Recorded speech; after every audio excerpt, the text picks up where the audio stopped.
Hello everyone, और कैसे हैं आप सब। देर ना करते हुए करते हैं आज की क्लास स्टार्ट। कुछ क्वेश्चन हमारे कल हो चुके थे इसके, और उससे आगे के आज करते हैं शुरुआत। 21st क्वेश्चन से करते हैं। जो टॉपिक चल रहा था हमारा है मोटिवेशन एंड लर्निंग, यानी अभिप्रेरणा और अधिगम।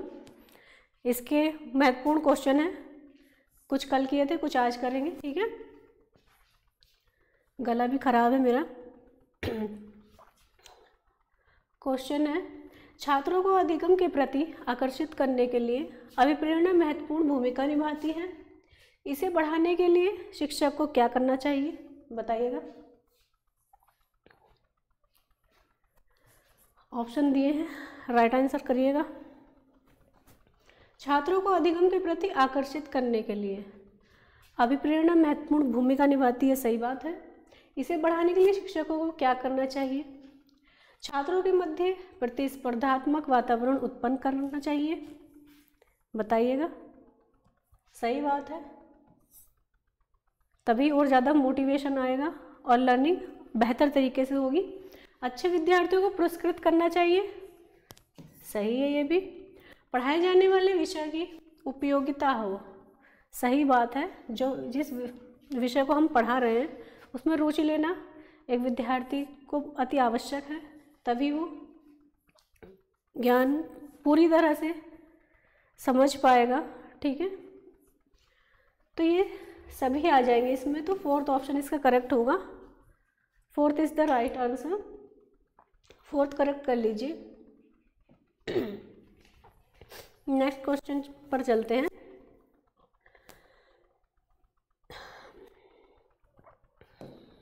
शिक्षक एक राष्ट्र निर्माता होता है। इस दृष्टिकोण से यह जरूरी है कि शिक्षक भी पढ़ाने के प्रति अभिप्रेरित हो। यह शिक्षकों से संबंधित अभिप्रेरणा का अर्थ है, बताइएगा। आंसर करिएगा।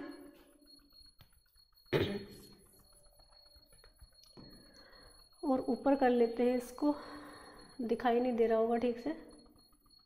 अब दीजिएगा आंसर। ऑप्शन दिए हैं इसके और सही आंसर करिएगा। क्वेश्चन आपने पढ़ ही लिया होगा पहले, बताइएगा। तो एक सफल प्रेरक के रूप में छात्रों के समग्र स्वयं को प्रस्तुत करें। एक सफल प्रेरक के रूप में छात्रों के समक्ष स्वयं को प्रस्तुत करें। छात्रों में जिज्ञासा का भाव उत्पन्न करना चाहिए। शिक्षकों को उच्च नैतिक मूल्य प्रस्तुत करना चाहिए, या फिर शिक्षकों को पढ़ाने के संदर्भ में नवीन वैज्ञानिक दृष्टिकोण अपनाना चाहिए। आंसर करिएगा। ए बी हो सकता है, बी सी हो सकता है, सी डी, ये सभी हो सकते हैं। एक छात्र प्रेरक के रूप में छात्रों के समक्ष स्वयं को प्रस्तुत करना चाहिए, सही बात है। छात्रों में जिज्ञासा का भाव उत्पन्न करना चाहिए, यह भी राइट है। जिज्ञासा बढ़ेगी तो मोटिवेशन ज़्यादा आएगा और ज़्यादा अचीवमेंट होगा। शिक्षकों को उच्च नैतिक मूल्य प्रस्तुत करना चाहिए, राइट है ये भी। शिक्षक को पढ़ाने के संदर्भ में नवीन वैज्ञानिक दृष्टिकोण अपनाना चाहिए, यानी कि ये सभी जो हैं अभिप्रेरणा के लिए बहुत ज़रूरी हैं। तो ऑप्शन इसका फोर्थ करेक्ट होगा। फोर्थ करेक्ट कर लीजिए। चलते हैं नेक्स्ट क्वेश्चन पर। अध्ययन की सुविधा के दृष्टिकोण से एक विद्यार्थी को पाठ्यक्रम को पढ़ना चाहिए। किस तरह से पढ़ना चाहिए अध्ययन की सुविधा के दृष्टिकोण से, बताइएगा। ऑप्शन दिए हैं, करेक्ट आंसर दीजिएगा। तो अध्ययन की सुविधा के दृष्टिकोण से एक विद्यार्थी को पाठ्यक्रम को पढ़ाना चाहिए। उसे पाठ्यक्रम को छोटे छोटे अध्यायों में विभाजित करके पढ़ाना चाहिए। उसे पाठ्यक्रम को बिना विभाजित किए ही पढ़ाना चाहिए। पाठ्यक्रम को छोटे छोटे हिस्सों में बांटना वैज्ञानिक विधि नहीं है, बताइएगा। तो अध्ययन की सुविधा से के दृष्टिकोण से जो बेस्ट मेथड होता है करिकुलम का, वो होता है छोटे छोटे अध्यायों में विभाजित करके पढ़ाना चाहिए। ठीक है, जैसे बच्चा बोर भी ना हो, सक्रिय रहे, एक्टिव रहे और जो मोटिवेशन है उसका वो कम ना हो। ठीक है, तो ऑप्शन इसका फर्स्ट करेक्ट होगा। फर्स्ट करेक्ट कर लीजिए। नेक्स्ट क्वेश्चन पर चलते हैं। जो क्लास में नए हो वो सब्सक्राइब कर लें हमारे चैनल को और लाइक शेयर करना भी ना भूलें। ठीक है, बेहतरीन क्लासेस हमारे प्रोवाइड या आपको दिए जाने के लिए ये बहुत ज़रूरी है कि हमारे चैनल को सब्सक्राइब ज़रूर करें। ठीक है, बेहतरीन क्वेश्चनों के साथ हमारा सेशन आपको मिलता रहेगा। चलते हैं नेक्स्ट क्वेश्चन पर। बालकों को पढ़ते वक्त निम्न में से किस बात पर अधिक बल देना चाहिए, बताइएगा। बालकों को पढ़ते वक्त निम्न में से किस बात पर अधिक बल देना चाहिए? विषय वस्तु को रटने पर, गलत बात है, रटने पर बल थोड़ी देना है ना।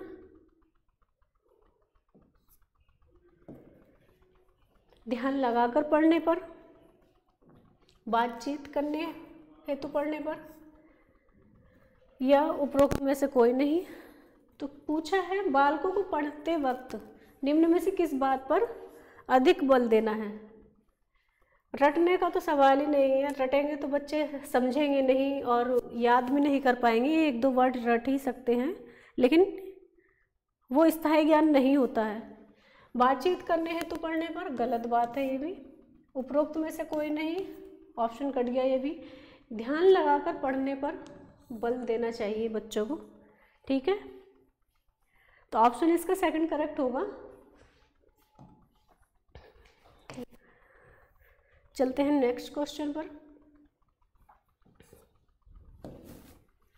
बालकों के सीखने की प्रक्रिया में कौन सा पर्यावरणीय कारक योगदान देता है? एनवायरमेंटल कारक पूछा है। ठीक है, पर्यावरण का प्रभाव, वंशानुक्रम, कक्षा का परिवेश या ये सभी? आंसर करिएगा। तो बालकों के सीखने की प्रक्रिया में जो पर्यावरणीय कारक है वो पर्यावरण का प्रभाव भी है, उसके आसपास का वातावरण उस पर प्रभाव डालता है ना, वंशानुक्रम भी है, जेनेटिक भी होता है ना, कक्षा का परिवेश भी है, वो भी वातावरण के ही इर्द गिर्द घूमता है। तो ये सभी इसके एलिमेंट्स हो जाएंगे एनवायरमेंटल, जो प्रभावित करते हैं एक बच्चे को सीखने में। ठीक है, तो ऑप्शन इसका फोर्थ करेक्ट होगा। फोर्थ करेक्ट कर लीजिए ऑप्शन। नेक्स्ट चलते हैं।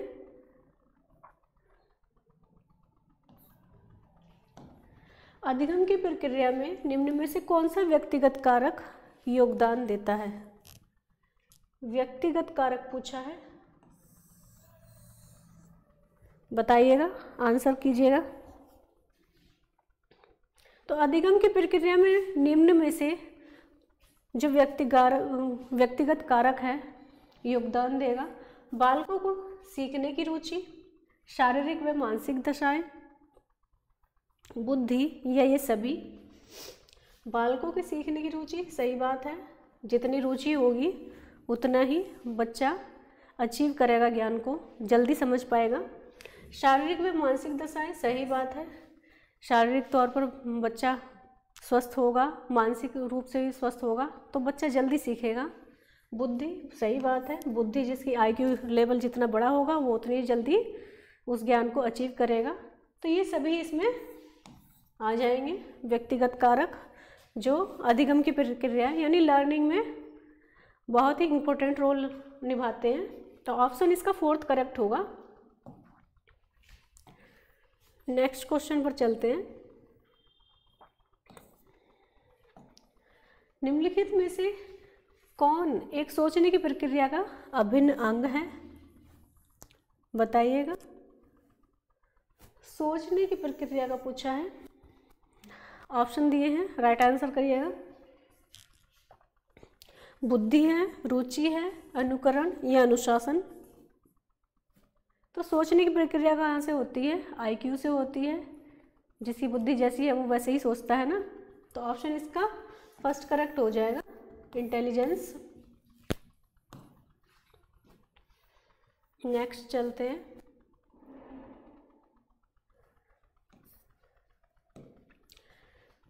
निम्नलिखित दिए गए कथनों में कौन सही है? बालकों को सीखने के लिए उन्हें प्रेरित करना चाहिए। बी है, बालकों को सीखने के लिए शारीरिक व मानसिक रूप से स्वस्थ रखना चाहिए, बहुत ज़रूरी है। बुद्धि बालकों में खोजे दृष्टिकोण को बढ़ाती है। अनुशासन छात्र जीवन का महत्वपूर्ण अंग है। आंसर करिएगा। ए बी सही है, ए सी सही है, ए बी सी सही है, या सभी सही हैं। आज का सेशन भी बहुत महत्वपूर्ण है। यूपी टेट में ये क्वेश्चन हूबहू आपको मुलाकात करने वाले हैं और आ भी चुके हैं पिछली परीक्षाओं में, ठीक है। तो ध्यान रखिए और क्लास में अंत तक बने रहिए। काफ़ी महत्वपूर्ण सेशन है आज का भी। तो कथन सही बताना है इसमें, आंसर करिएगा। बालकों को सीखने के लिए उन्हें प्रेरित करना चाहिए, सही बात है। प्रेरित करेंगे तो सही, ज़्यादा ज्ञान अचीव होगा, ज़्यादा सोचने की क्षमता बढ़ेगी बच्चे की और ज़्यादा ही लर्निंग होगा। बच्चों को सीखने के लिए शारीरिक व मानसिक रूप से स्वस्थ रहना बहुत ज़रूरी है, सही बात है। बुद्धि बालकों में खोजी दृष्टिकोण को बढ़ाती है, राइट है। क्रिएटिविटी बढ़ती है ना, और खोज करते हैं बच्चे। अनुशासन छात्र जीवन का महत्वपूर्ण अंग है, सही बात है। अनुशासन भी ज़रूरी है एक छात्र के जीवन में। तो ये सभी आ जाएंगे सही कथनों में, ठीक है। तो सभी स्टेटमेंट राइट हैं। तो ऑप्शन इसका फोर्थ करेक्ट होगा। फोर्थ ऑप्शन करेक्ट कर लीजिए। नेक्स्ट क्वेश्चन,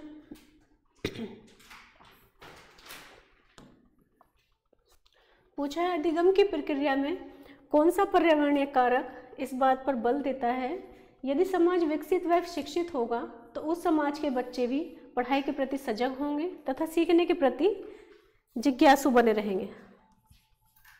ऑप्शन दिए हैं, सही राइट, सही ऑप्शन दीजिएगा। आपके हिसाब से कौन सा सही हो सकता है? तो अधिगम की प्रक्रिया में पर्यावरणीय कारक इस बात पर बल देता है यदि समाज विकसित व शिक्षित होगा तो उस समाज के बच्चे क्या पढ़ाई के प्रति सजग होंगे तथा सीखने के प्रति जिज्ञासु बने रहेंगे। सामाजिक व सांस्कृतिक कारक है, ये आर्थिक कारक है, राजनीतिक कारक है, ये समूह अध्ययन कारक है। क्वेश्चन में कुछ कुछ वर्ड ऐसे होते हैं कि मतलब एक दूसरे से रिलेट करते हैं क्वेश्चन और आंसर से, तो आपको वो भी देखकर मतलब पता चल जाना चाहिए, ऐसे भी होना चाहिए, ठीक है। जैसे पर्यावरण कारक पूछा है इसमें, तो पर्यावरण में हमारे सामाजिक और सांस्कृतिक कारक आएंगे, आर्थिक कारक नहीं आएगा, राजनीतिक भी नहीं, समूह अध्ययन कारक नहीं आएगा। तो इसका ऑप्शन फर्स्ट हो जाएगा, ठीक है। बड़े क्वेश्चन देखकर घबराया मत कीजिएगा। क्वेश्चन जो वर्ड्स होते हैं उन्हें रिलेट करके भी आप आसानी से अपना आंसर निकाल सकते हैं, ठीक है। तो ऑप्शन इसमें फर्स्ट करेक्ट होगा। नेक्स्ट क्वेश्चन पर चलते हैं।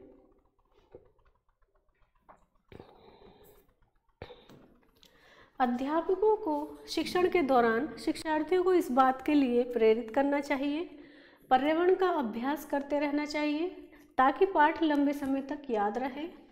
अध्यापकों को छात्रों को स्वयं मूल्यांकन पर भी बल देना चाहिए।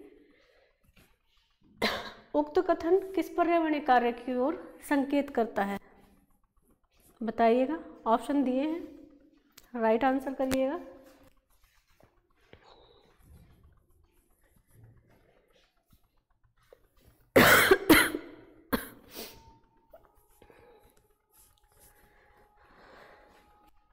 राइट आंसर कीजिएगा। तो अध्यापकों को शिक्षण के दौरान शिक्षार्थियों को इस बात के लिए प्रेरित करना चाहिए, पाठ्यक्रम का अभ्यास करते रहना चाहिए ताकि पाठ लंबे समय तक याद रहे। अध्यापकों को छात्रों को स्वयं मूल्यांकन पर भी बल देना चाहिए। तो ये जो पर्यावरणीय कारक है किस ओर संकेत करता है? अभ्यास एवं परिणाम से संबंधित कारक है, सामाजिक कारक है, वंशानुक्रम कारक है, ये समूह अध्ययन कारक है, बताइएगा। तो बार बार पढ़ने से मतलब है अभ्यास, स्वयं मूल्यांकन यानी परिणाम से संबंधित है। ठीक है, मैंने अभी बताया था ना आपसे पिछले क्वेश्चन में भी कि लंबे क्वेश्चन को देखकर एकदम से नर्वस नहीं होना है परीक्षा में, और कुछ कुछ वर्ड्स ऐसे होते हैं कि हमें आंसर का पता चल जाता है।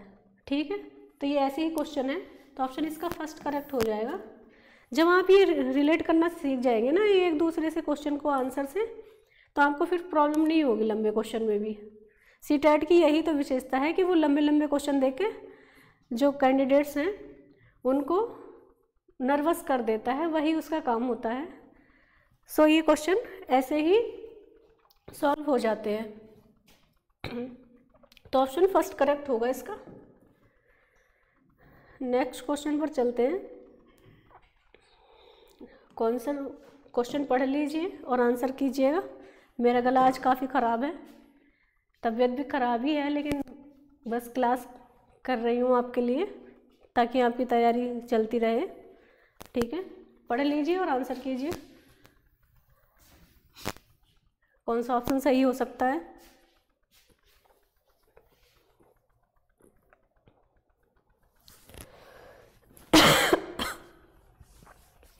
अध्यापक कक्षा में छात्रों को समूह अध्ययन एवं विषय वस्तु से परिचर्या के लिए प्रोत्साहित करें। निम्न कथनों में से कौन सी विशेषता समूह अध्ययन की है? समूह अध्ययन की विशेषता पूछी है, बताइएगा।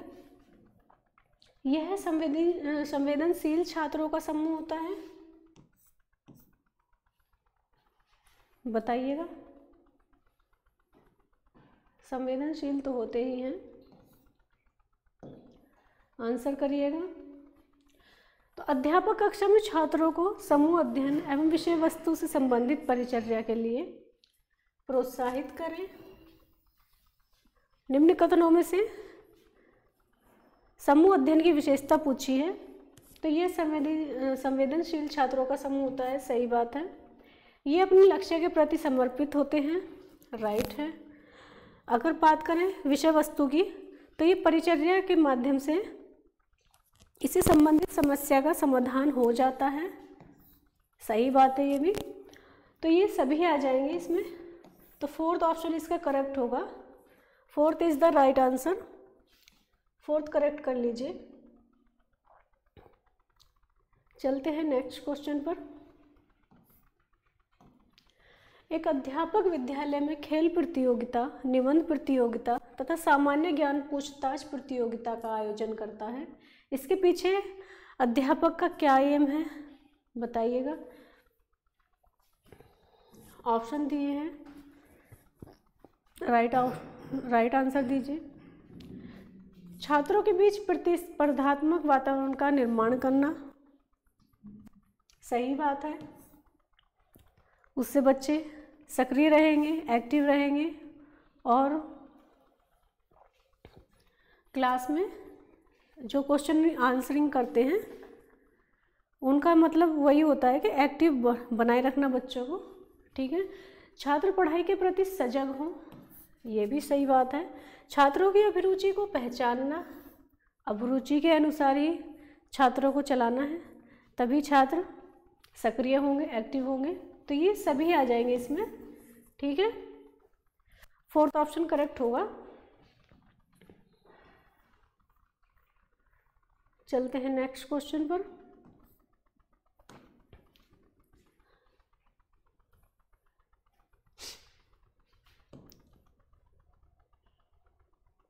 क्वेश्चन है, सीखने की प्रक्रिया में अभिप्रेरणा, बताइएगा। अभिप्रेरणा का रोल पूछा है, ऑप्शन दिए हैं, सही ऑप्शन दीजिएगा।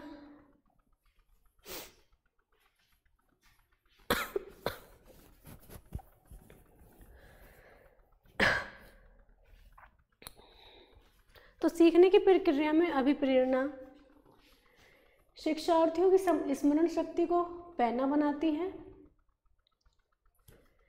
पिछले सीखे हुए को नए अधिगम से अलग करती है, शिक्षार्थियों को एक दिशा में सोचने के योग्य बनाती है, ये शिक्षार्थियों में सीखने के प्रति रुचि का विकास करती है। तो शिक्षार्थियों की स्मरण शक्ति को पैना बनाती है, पैना तो बनाती है, लेकिन ये एक सटीक आंसर नहीं है। पिछले सीखे हुए नए अधिगम से अलग करती है, अलग नहीं करेगी।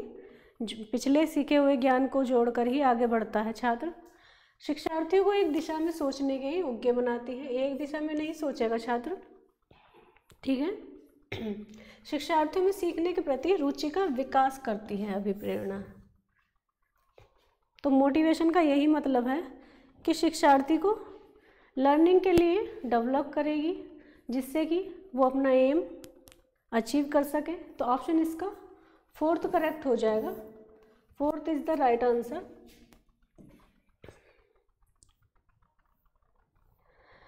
नेक्स्ट क्वेश्चन पढ़ लीजिए और आंसर कीजिएगा।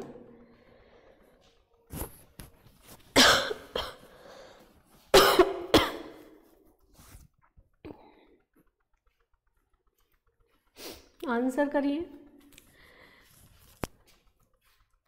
डैश को एक अभिप्रेरित शिक्षण का संकेतक माना जाता है, बताइएगा। कक्षा में अधिकतम उपस्थिति। मोटिवेशन का मतलब ये थोड़ी ना है कि बस अटेंडेंस लगाते रहो। शिक्षक द्वारा दिया गया उपचारात्मक कार्य, विद्यार्थियों द्वारा प्रश्न पूछना में भी, कक्षा में एकदम खामोशी, गलत बात है ये भी। तो विद्यार्थियों द्वारा प्रश्न पूछना ही बच्चे को अभिप्रेरित करता है शिक्षण के प्रति, ठीक है। वो बच्चा एक्टिव होगा और उसके अंदर मोटिवेशन आएगा कुछ सीखने का, कुछ करने का। तो ऑप्शन इसका थर्ड करेक्ट होगा। नेक्स्ट क्वेश्चन पर चलते हैं। क्वेश्चन पढ़िएगा और आंसर करिएगा।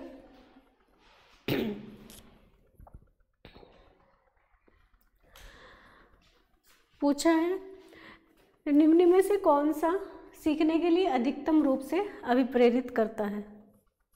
बहुत सरल या कठिन लक्ष्यों का चयन करने की प्रवृत्ति।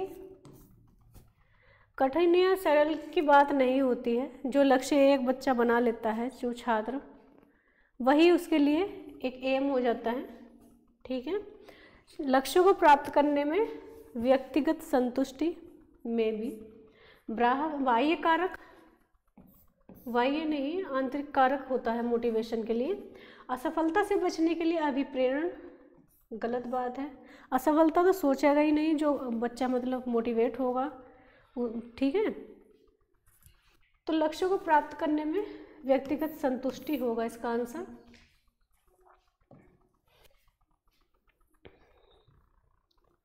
नेक्स्ट क्वेश्चन पढ़ लीजिए और आंसर कीजिए।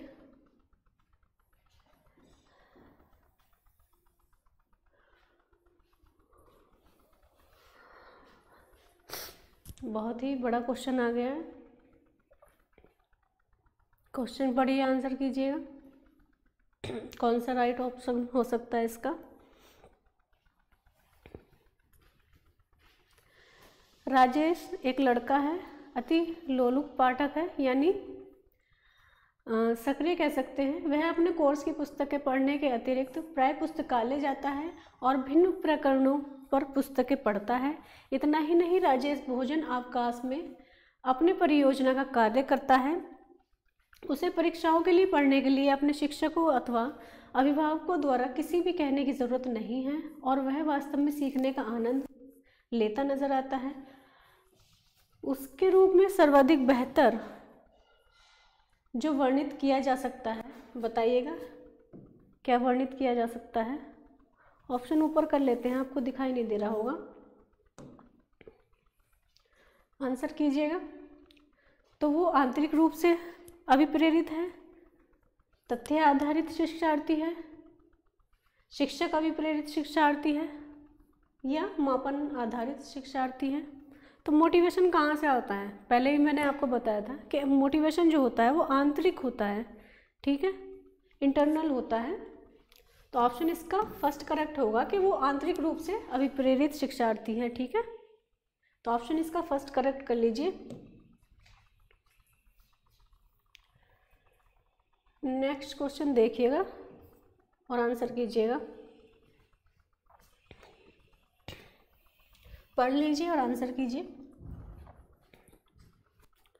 पूछा है, एक विद्यार्थी उच्च स्तरीय सृजनशील रंगमंच कलाकार बनना चाहता है, उसके लिए निम्न में से कौन सा उपाय सबसे कम प्रेरक होगा? कम प्रेरक पूछा है। राज्य स्तरीय प्रतियोगिता को जीतने का प्रयास करना ताकि छात्रवृत्ति पाई जा सके,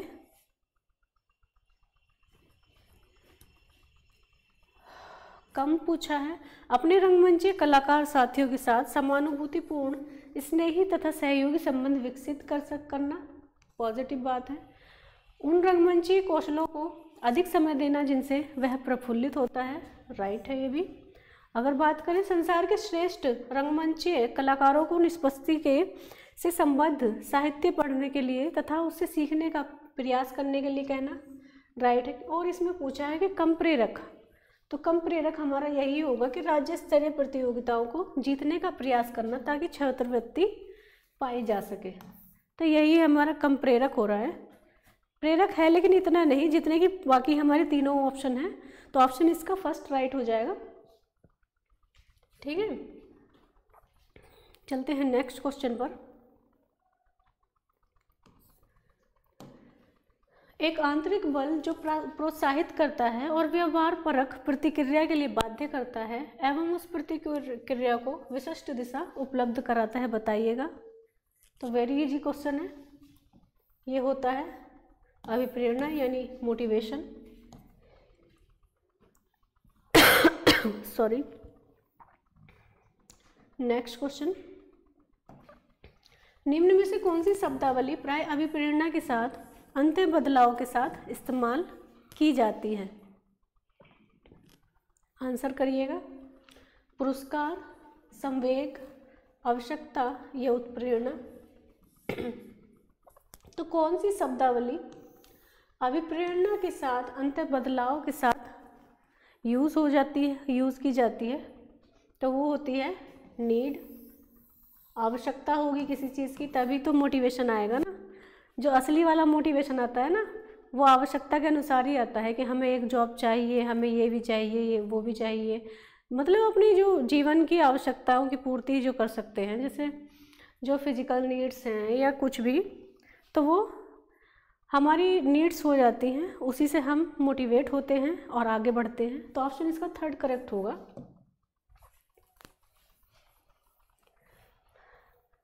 नेक्स्ट क्वेश्चन पर आते हैं, पढ़ लीजिए, आंसर कीजिए।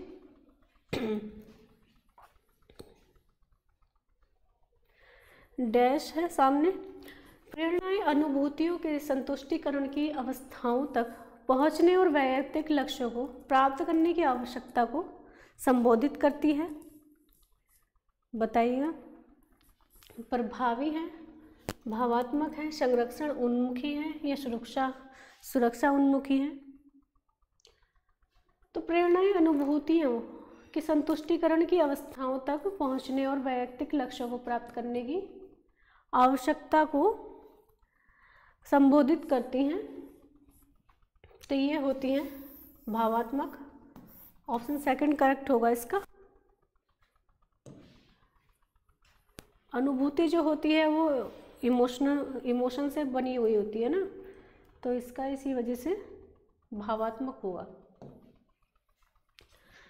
क्वेश्चन है, इनमें से कौन सा सिद्धांतकार यह मत स्पष्ट करता है कि बच्चे अपने वृद्धि व विकास हेतु कठोर अध्ययन करते हैं? बेंडूरा ने बताया है, मैस्लो ने, स्किनर ने या पियाजे ने? किसने बताया है? तो ये बताया है मैस्लो ने। ऑप्शन इसका सेकंड राइट हो जाएगा। Second is the right answer. आज ये टॉपिक हमारा कंप्लीट हो जाएगा, ठीक है। विद्यार्थियों को स्वच्छता के लिए प्रेरित करने हेतु उन्हें स्वच्छता समिति का सदस्य बनाना प्रतिबिंबित करता है। प्रेरणा की सामाजिक सांस्कृतिक संकल्पनाएं, प्रेरणा का व्यवहारवादी उपागम, प्रेरणा का मानववादी उपागम या प्रेरणा का संज्ञानात्मक उपागम बताइएगा। तो स्वच्छता हम कहाँ करेंगे, बाहर ही करेंगे ना, स्वच्छता समिति का सदस्य बनाएंगे। तो एक ये एनवायरमेंटल जो प्रोग्राम है हमारा, एक एनवायरमेंटल ही है ना, आंतरिक नहीं है। तो ये सामाजिक और सांस्कृतिक संकल्पनाएं हैं। तो ऑप्शन इसका फर्स्ट राइट हो जाएगा। फर्स्ट करेक्ट कर लीजिए।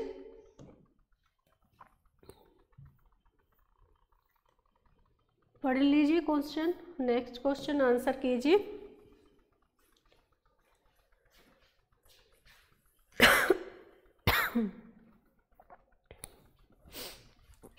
पूछा है प्राथमिक विद्यालय शिक्षक को अपने शिक्षार्थियों को अभिप्रेरित करने के लिए निम्न में से किस रणनीति को अपनाना चाहिए। प्रत्येक गतिविधि के प्रेरक के रूप में प्रोत्साहन, पुरस्कार और दंड का उपयोग करना गलत बात है एकदम। ठीक है, प्राथमिक विद्यालय में तो अब दंड को भी मना किया है ना, दंड भी नहीं दे सकते हैं। ठीक है, पूरी कक्षा के लिए मानक लक्ष्य निर्धारित और उनकी उपलब्धि के आकलन के लिए कठोर मानदंड निर्धारित करना गलत बात है। कठोर मानदंड थोड़ी ना निर्धारित करेंगे। प्रत्येक शिक्षार्थी में अंक लाने के लिए स्पर्धी को प्रोत्साहन करना, ये भी एकदम रॉन्ग है। बच्चों को उनकी रुचियों के अनुसार अपने लक्ष्य निर्धारित करने और उन्हें पाने के उद्यम में सहायता करना ही राइट ऑप्शन होगा हमारा। ठीक है, ऑप्शन सेकंड करेक्ट होगा। नेक्स्ट चलते हैं, पढ़ लीजिए कौन सा क्वेश्चन और आंसर कीजिएगा।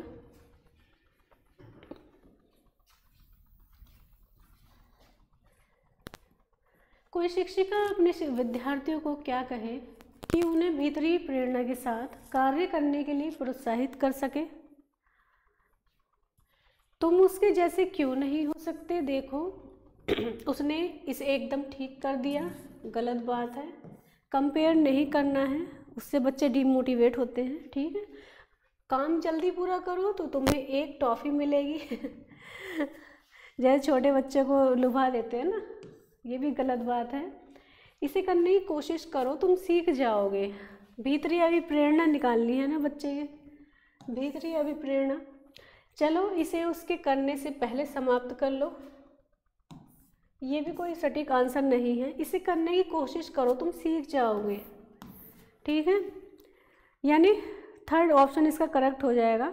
किसी बच्चे को मोटिवेट करेंगे ना कि तुम कर सकते हो। ठीक है, तो ऑप्शन इसका थर्ड राइट होगा। चलते हैं नेक्स्ट क्वेश्चन पर एंड लास्ट। कोई शिक्षिका अपने विद्यार्थियों को अध्ययन करने हेतु आंतरिक रूप से उत्प्रेरित करने के लिए कैसे प्रोत्साहन करेगी।